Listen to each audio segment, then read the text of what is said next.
tentem realmente comigo construir um programa coletivo. Um programa que não seja o meu programa. Estas palavras, eu, meu, são palavras muito antipáticas. Um programa que seja nosso, que seja do meu interesse e do teu, espectador que me ouve.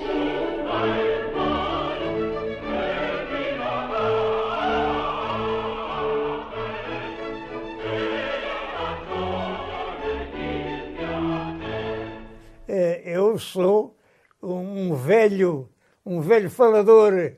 Comecei a falar muito cedo e não há maneira de me calar. Isso começa, recordo-me, estava eu em Leiria e aí havia uma festa de estudantes e escolheram para eu falar em nome dos antigos, dos alunos atuais, para saudar os velhos alunos que lá iam. Não cheguei a fazer esse discurso, porque entretanto mudei para Lisboa, mudámos a residência, mas isto tinha eu 12 anos. De então para cá, não tem número os discursos que eu tenho feito e devo dizer que muitos deles, os do Brasil, por exemplo, a série do Brasil, é uma coisa que empolgou aquela gente, empolgaram os brasileiros, que também falam bem. Há quem pense que isto de falar que é só um dom natural, mas por trás das suas charlas, por trás das suas histórias em televisão, há muita investigação, há um trabalho de preparação grande.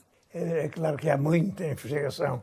É certo, em todo caso, que é um dom. A padeira de Aljubarrota é medonha, é um virago. A lenda diz que era finíssima, tinha 6 dedos em cada mão, era assim uma mulher de maus costumes, ia para a cama com qualquer um não é bem assim. Eles antes de irem para a cama, ela fazia um jogo. Na taberna, punha o braço de ferro. Se o homem ganhava, ela lá ia para a cama. Se era ela que ganhava e partia o braço ao homem, era ele que pagava, mas eu não sei como. A palavra flui, vem aos borbotões,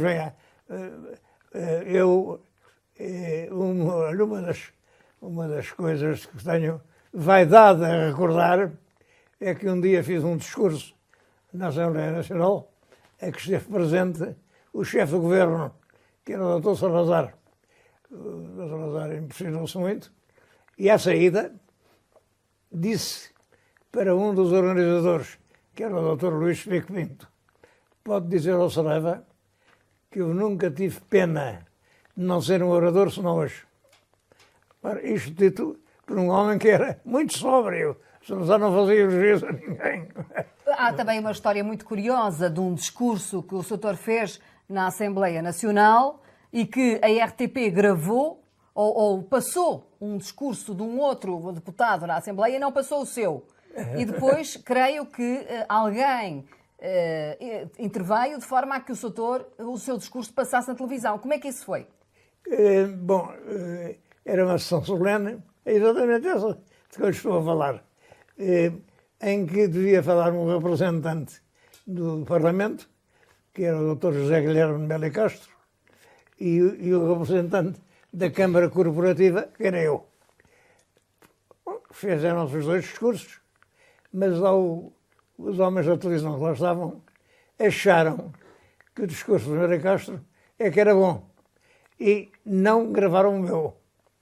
O Dr. Salazar, que estava na sessão, ouviu os dois e achou o contrário. Achou que o meu é que era bom e telefonou para a televisão à noite. Então como é que se passa? Como é que se explica que perante isto vocês, e lá mentiram, é porque o discurso fulano é comprido e a gente guardou para a noite de fim do ano. Já era fim do ano. E, portanto, na noite de fim do ano, sai integralmente. Mas eles não tinham gravado. Então tive que ir eu à noite, na sala completamente sozinha, repetir o discurso, sem palmas, sem aplausos, sem luzes, sem nada. Estas pessoas que vieram não vieram só para ouvir, vieram também para dizer. A mensagem que elas trazem, e que eu não quero mais retardar, temo-la sentido crepitar nestes aplausos, temo-la sentido vibrar no sentimento de todos, é a mensagem de uma infinita gratidão àquele a quem devemos a paz, a independência verdadeira, a nova grandeza da pátria. Mas esse discurso foi feito assim, é uma repetição feita para enganar o chefe do governo que queria ouvir aquilo que tinha ouvido de nós. O Sr. Professor sempre defendeu Salazar. Sempre. Chega a dizer que Salazar é um ditador santo. O que quer dizer com isso? Bom, acontece o seguinte, um ditador é geralmente um patife. Não conheço nenhum ditador que não tenha enriquecido, que não tenha feito vítimas. Não, é um patife.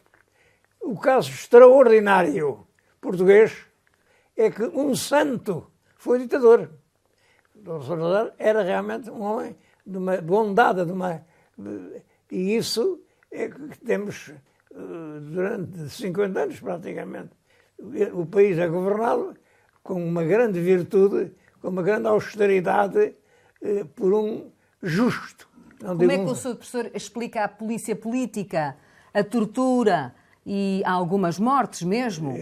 Os defeitos, no regime há defeitos. Creio que o grande defeito foi um excesso de regime policial desnecessário. Como sabe, eu passei pelo governo e vi que não se podia nomear ninguém para coisa nenhuma sem a autorização da PIDE. E a PIDE dizia, não convém por nada. Eu como fui o primeiro, disse, mas vocês têm que explicar porquê. Não convém porquê. Bem, a gente não dá explicações. Não obedeço a puras indicações assim. Não. E passei a nomear. Apesar do não convém, isso foi um erro. Por exemplo, a esposa do Torga, do Miguel Torga, André Cabré Rocha. a PIDE não a deixaram olhar para nada. E eu mandei, mas porquê? Porquê? Não temos que dar explicações. Então, eu no meio. E ela voltou ao ensino, para mim é só minha. Ela foi expulsa do ensino superior público? Pois foi. Foi expulsa e depois voltou com a minha nomeação. Mas, enfim, de um modo geral, houve uma grande ação cultural.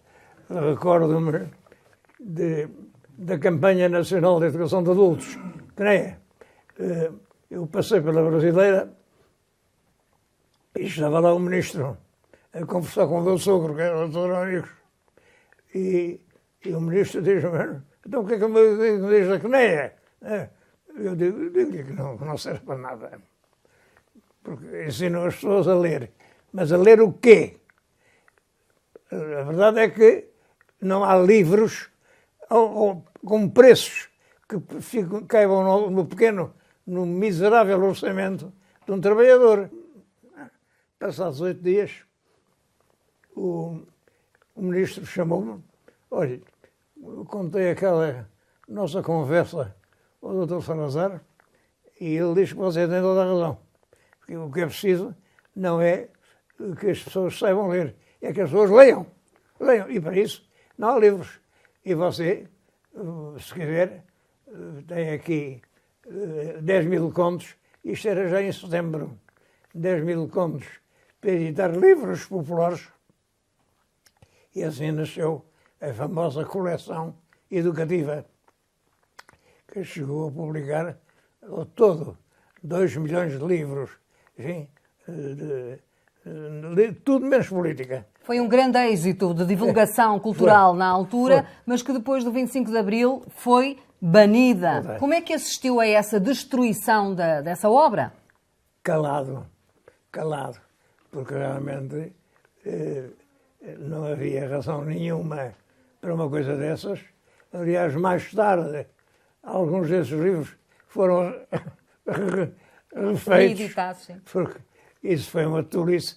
Eram coisas de história, eram coisas de artesanato, eram coisas de trabalho material, como se faz um móvel, como se faz uma casa, como se constrói um muro, era uma... Eu tenho aí a coleção toda. Aliás, nessa altura, houve muito erro. Essa época dos chamados saneamentos, em que milhares de pessoas foram expulsas dos seus lugares. Isso foi um período muito mau. O Sr. Professor foi Ministro da Educação e apanha um período particularmente complicado, porque apanha as lutas estudantis em 69. Há um período estudantil em Coimbra, agitado. O problema mais grave ali esteve nos exames. Eles recusavam-se a ir a exame, mas outra metade exigia ir. E isto originava conflitos e pancada, com intervenções de polícia. Talvez valha a pena contar como tudo começou, com uma visita do Presidente Américo Tomás à Universidade de Coimbra. E o que é que acontece? Sim. Em que o senhor também estava presente. Sim. O líder da Associação Académica de Coimbra, Alberto Martins, que tinha sido eleito há pouco tempo, pede para falar em público ao Presidente da República. Pede para tomar a palavra. E não é aceite. Em representação dos estudantes da Universidade de Coimbra, peço licença à Sua Excelência. O Martins, que tinha sido eleito Presidente, por minha intervenção, eu exigi que se fizessem eleições e ele foi eleito. Ele pediu a palavra. Não foi aceito? Não foi aceito. O chefe de Estado disse, bem, mas agora fala ao Sr. Ministro das Obras Públicas. Eles entenderam que este bem queria dizer que sim. Quando acaba o Ministro, o Presidente diz, está encerrada a sessão. E aí há um murmúrio de desacordo, de desaprovação, mas nada assim de grave, nada de grave. O Martins foi chamado à polícia para se identificar às 10 da manhã. A presidente da associação, que era uma rapariga das Caldas da Rainha, telefonou-me. Eu estava na guarda. Então eu mandei-o pôr imediatamente à liberdade. Portanto, ele esteve detido 1 hora ou 2. Mas as manifestações continuaram dentro da universidade e a polícia ocupa a própria universidade. As manifestações recrudesceram com a suspensão, porque o Marcelo levou a suspender a direção da associação.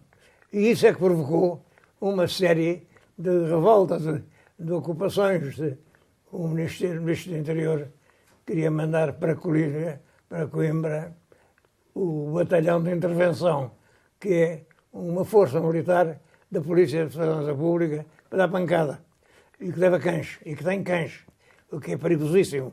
Os cães assolados contra os estudantes, é claro. Bom, e eu consegui, do Marcelo, não mande hoje, eu faço um discurso. E com o discurso eu vou conseguir mais do que com a polícia. A nação não pode compreender que a circunstância de se frequentar a universidade isente de deveres e de responsabilidades que estão nas leis e, portanto, são de todos e que deveriam estar nas consciências de todos. Eu espero que este meu apelo seja ouvido. E assim foi. Em todo caso, a universidade fechou até aos exames. Este facto todo, este caso, levou à sua demissão, até porque há aqui um facto que também agrava a situação. Há um decreto de lei que vai incorporar todos estes estudantes revoltosos, digamos assim, nas fileiras militares e que são imediatamente enviados para o ultramar. Eu já ouvi falar nisso. Tenho mesmo uma carta de um estudante que se queixa disso, mas devo dizer que eu ignorava completamente isso. Era contra tudo o que eu pensava, porque ir para a tropa não é um castigo, é pelo contrário, é uma distinção. Eu sou oficial miliciano. Quem é que pode ter decidido em seu nome, Sr. Professor? O Presidente do Conselho, Marcelo Caetano? Não sei. O Dr. Marcelo era um homem hábil. Acredito mais no meu sucessor, era o Dr. Veiga Simão. Acredito mais nisso. Marcelo era um homem prudente, que, enfim, sabia os perigos das coisas, não era um gênio, não tinha aquela capacidade de encarar a totalidade dos factos políticos, não tinha, que o Salazar tinha, e ele não tinha. E isso, como sabe, ele provocou o 25 de Abril. Foi ele quem provocou o 25 de Abril. Os factos mal conhecidos são estes. Recebemos a intimação americana de dar uma solução no programa ultramarino sob pena de uma intervenção militar patrocinada pelos Estados Unidos. Não era possível fazer nada porque o Presidente da República, José Tomás, se opunha completamente. Então, o Dr. Marcelo julgou que a solução era um golpinho em que se livrasse daquele Presidente da República. Esse golpinho é o das Caldas. 16 de março. O Jean Tomás seria substituído pelo João Spínola. Outros elementos entraram e quando se dá a revolta já não é nada do que o Marcelo tinha pensado. É uma revolta de esquerda contra o que ele tinha pensado. E isso é que origina uma revolução que teve por principais consequências a alienação sem contrapartida alguma do ultramar. Mas o Marcelo acaba por ser enrolado na própria teia que estava a tecer. Exatamente. Ele perguntou que revolução é esta. Ele perguntou, mas que revolução é esta? Vamos voltar a 69. Nessa altura, o senhor depois sai do governo na sequência da crise académica e volta à universidade, ao Instituto de Ciências Sociais, e tem o primeiro programa de televisão, O Tempo e a Alma.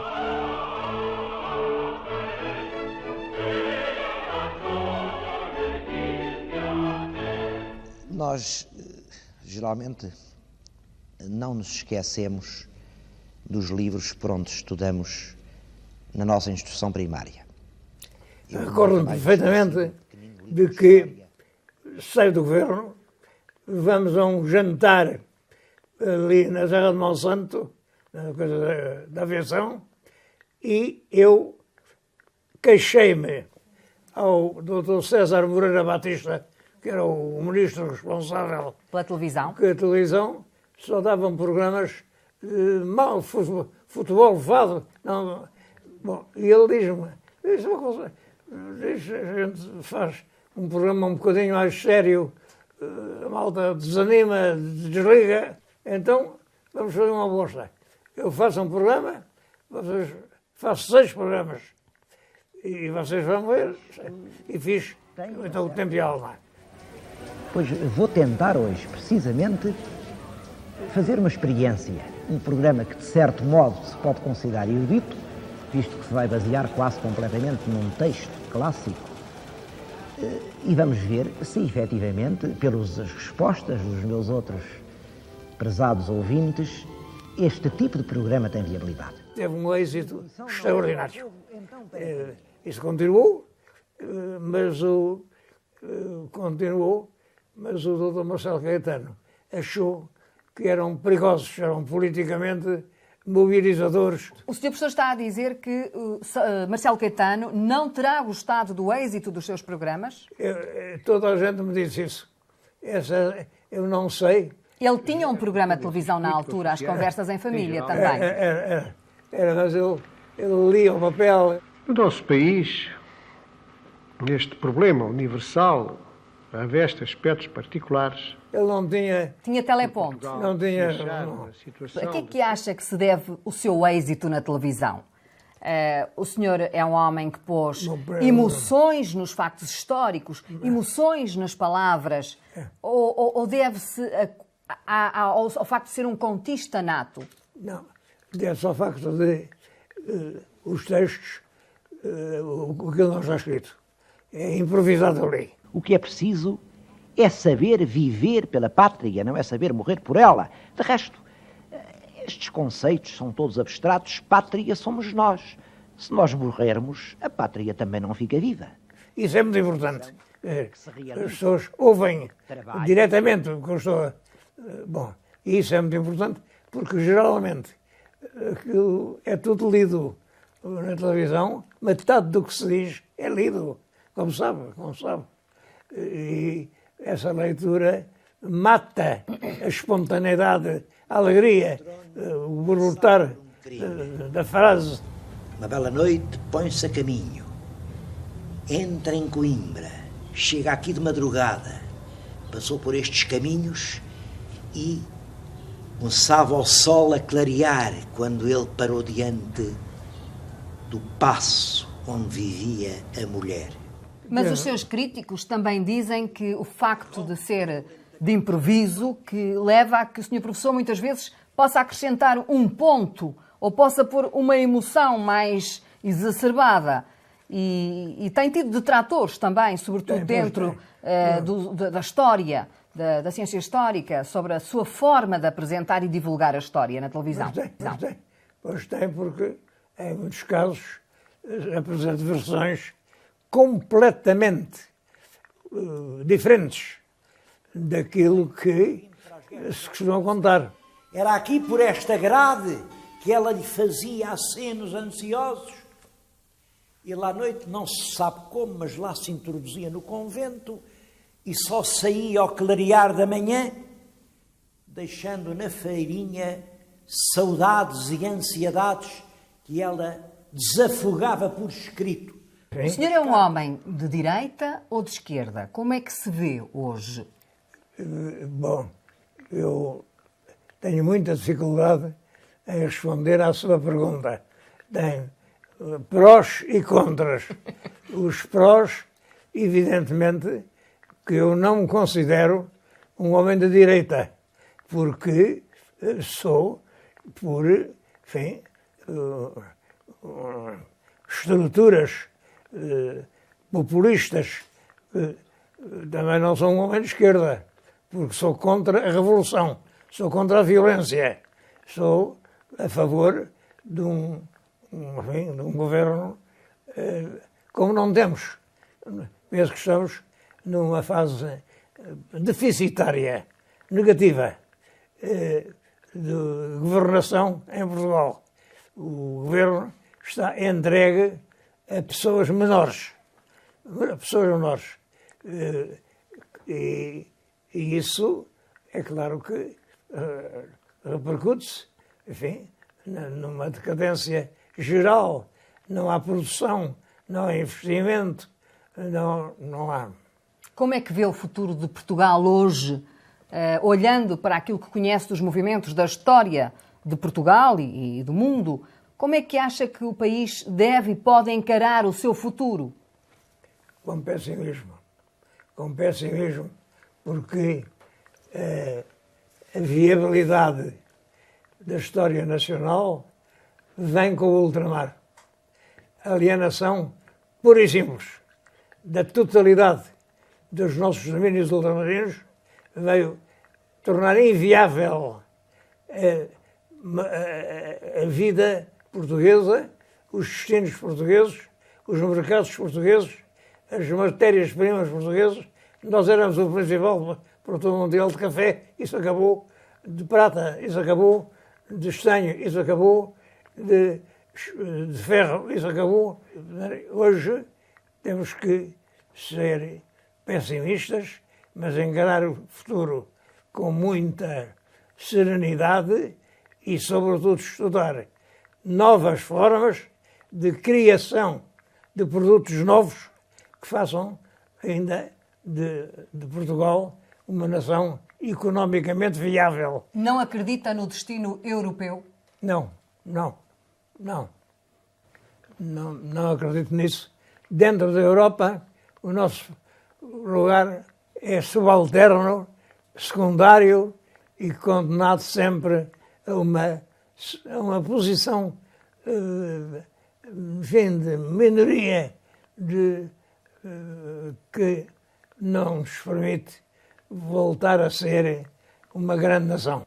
Doutor, vamos ao início da sua vida. Vamos às primeiras décadas da sua vida. O senhor nasce em Leiria, no seio de uma família remediada, creio. A primeira década, eu, até aos 10 anos, recordo-me, vivia em Leiria, muito ligado ao meu irmão António. Eu e o António éramos dois corpos numa só alma. Depois desses 10 anos, segue-se uma segunda década de entusiasmo dos passageiros, da época de escoteiro. Foi o escoteiro entusiasmado, cantando, fazendo os acampamentos, tudo isso. A terceira década é a década do casamento e dos filhos, 5 filhos. O casamento, na minha vida, tem realmente importância. 5 rapazes, todos rapazes, que a minha mulher criou ao peito, sem nunca largar o trabalho. Quanto tempo é que o senhor namorou? Muito tempo, 5 anos. E o seu irmão António? 5 dias. Quantos anos leva de casado, professor? 70. 70 anos é a vida inteira. Casou apaixonado? Sim, completamente. Não daquelas paixões fulgurantes e avassaladoras, não. Uma paixão serena, de calma, de serenidade. E esses 5 anos, porque não menos, porque estive à espera de acabar o curso, à espera de concluir o estágio, à espera de ocupar ou ter um lugar no liceu, e é isso que provoca esses 5 anos. O senhor, na sua lua de mel, foi de comboio creio, para as Beiras e saiu numa estação anterior ao seu destino para fazer uma parte do caminho a pé com a sua mulher pela neve. Essa viagem, costuma dizer que foi a viagem, e que foi a pé, mais feliz da sua vida. Porquê? Acontece que o caminho de ferro vai ao longo da Serra da Gradunha, anda muitos quilómetros, depois dá a volta, e no meio estava um nevão lindo, estava tudo branco. E eu julgava conhecer o caminho, porque saindo em Alpedinha, subindo a serra, descendo outra vez, ficava na minha casa. Que eram donas, não é? Que eram as donas, simplesmente. Entretanto, ao fim de pouco tempo de subida, cai um nevoeiro intenso, e não se via nada. E a gente só sabia que, subindo, chegava ao cimo. E fomos até ao cimo, mas andámos na neve até ao pôr do sol. Muito bonito, porque a gente rebolava, a neve era tanta, a gente podia rebolar pelas ladeiras. Foi um passeio inesquecível. O senhor depois viveu aqui em Lisboa, vivia em Lisboa, creio que era professor. Eu era professor, e a minha mulher também, no Passos Manuel, estive ali há algum tempo, mas não muito. O senhor professor, muita gente não sabe que se licenciou em História, mas depois, logo a seguir, licenciou-se em Direito e começou a advogar. No ato da minha licenciatura em História, teve um conflito grave com o professor, ao ponto de querer ir à cara. Agarrámos ao valor. O ato foi anulado, tentou estender-me, mas com perguntinhas. Fez a primeira, a segunda, ia fazer a terceira e dizer, não pergunta mais nada, já estou a tomar fé.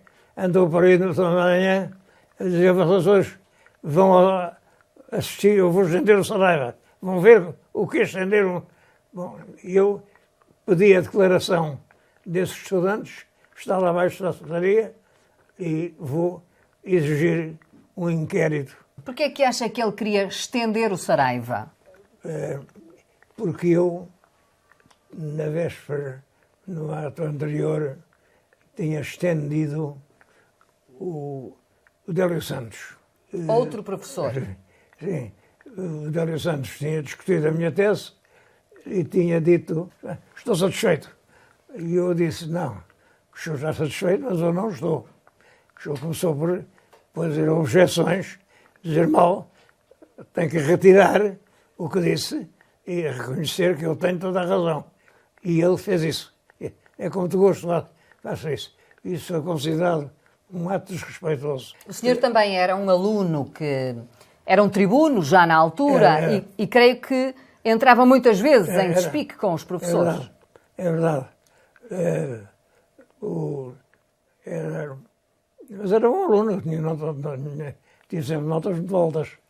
Mas realmente acontecia isso. Sr. Professor, por esses dissabores todos, creio que um dia, em conversa com o seu irmão António, numa noite em que passeavam os dois por Lisboa, o professor lamentou-se que tenha havido, ao longo de vários momentos da sua vida, muitos mal-entendidos que o fizeram sofrer a si e a outros. O seu irmão António respondeu-lhe que talvez isso acontecesse por o senhor ter uma certa petulância na forma de estar. O senhor é um petulante? A petulância. O António diz isso. Tu és petulante. É verdade, era verdade. De facto, tive muitas contrariedades, e sempre, por isso, vamos dizer, petulância. Mas eu era petulante. E reconheço que, ao aproximar-me dos 100 anos, não consigo limar essa aresta no meu caráter. E o que é ser petulante? Petulante é uma maneira altiva, vaidosa, imperiosa, indiscreta, de exibição da personalidade. É uma qualidade ou um defeito? É um defeito. É um defeito, é um perigoso defeito. O senhor assume esse seu defeito ao longo da vida? Hoje tento corrigi-lo. Também costuma dizer que o seu irmão, António, era o sol e que o senhor é a lua. Era verdade. O António tinha... andávamos sempre juntos e havia essa ligação muito intensa. Muito intensa. Tá, começa ali, tem ali o retrato. Eu com 2 anos e ele com 4. Começou ali essa ligação. Há uma nota muito interessante que ele, quando foi trabalhar e recebeu o primeiro ordenado, ele disse-lhe assim, que está aqui o nosso dinheiro. É verdade. Pôs na mesa de cabeceira, ou seja, está aqui o nosso dinheiro. O nosso dinheiro. Bom, também é certo. Depois, quando eu estive em Paris, eu muitas vezes me mandei dinheiro. Ele passou lá faculdades. Mas essa fraternidade que vos unia não condiz muito com a sua característica de petulância.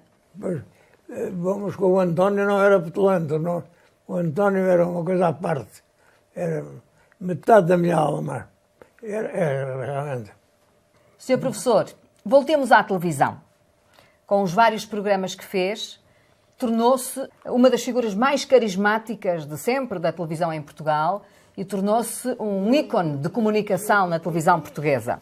Deixou uma única filha legítima, a princesa Dona Beatriz, e, obviamente, rei morto, rei posto, morreu o rei Dom Fernando é aclamada Dona Beatriz. Tudo certo. Só que havia uma questão. A televisão é realmente fascinante, é um meio fascinante. Recordo-me que um dia fiz um programa no Liceu Paço Manuel e eu, explicando à Presidente do Conselho Diretivo o que é que se tinha feito, falei. Quando acabou de falar, o realizador disse: acabem lá com essa merda que eu quero começar. O senhor professor teve sempre liberdade para trabalhar na televisão? Tive sempre. Não queixo de nada. Não queixo de nada. Foram muito importantes os seus amigos ao longo da sua vida? Esse amigo, o Armando. Armando Paulo. O Armando, a certa altura, fez no pé, uma feridinha num pé, infectou. Ele desmazelou-se e aquilo infectou e fez teve que ir a Lisboa cortar a perna. Foi para a Casa de Saúde das Amoreiras, mas os médicos enganaram-se e cortaram-lhe a outra perna. De maneira que depois tiveram que cortar a primeira e ele ficou sem pernas. Nunca mais saiu de casa, claro, e morreu com um ataque miocárdico. O senhor também tem sido um homem que tem mantido muita coerência ao longo da sua vida, como já aqui testemunhou nesta conversa. De qualquer forma, é uma vida bastante longa. Alguma vez pensou que ia viver tanto? Não, nunca pensei e penso mesmo que devia haver uma lei que proibisse.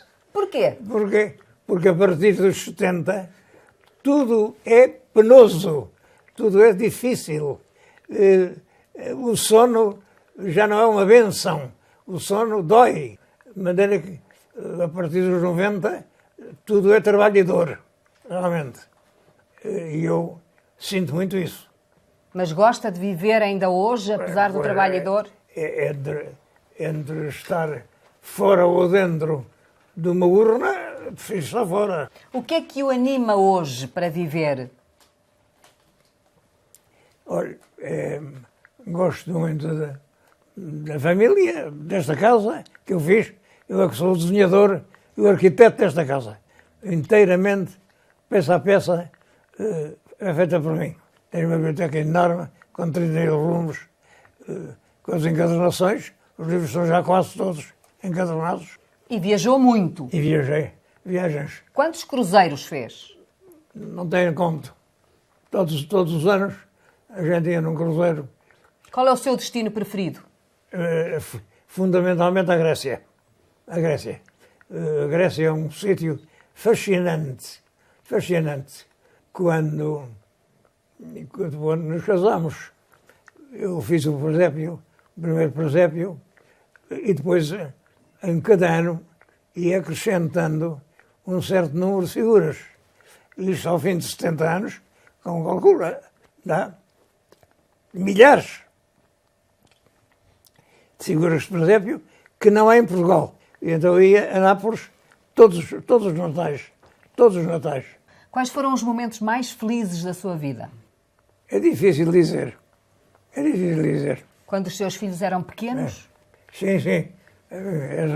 Esses passeios com eles eram um encanto. E eram pequeninos, em escadinha, percebe? Eram todos bonitos. Agora não. Em novos eram muito bonitos. O senhor professor já nos disse que a partir dos 70 devia ser proibido viver. Tem medo da morte? Ou aceita a morte? Não.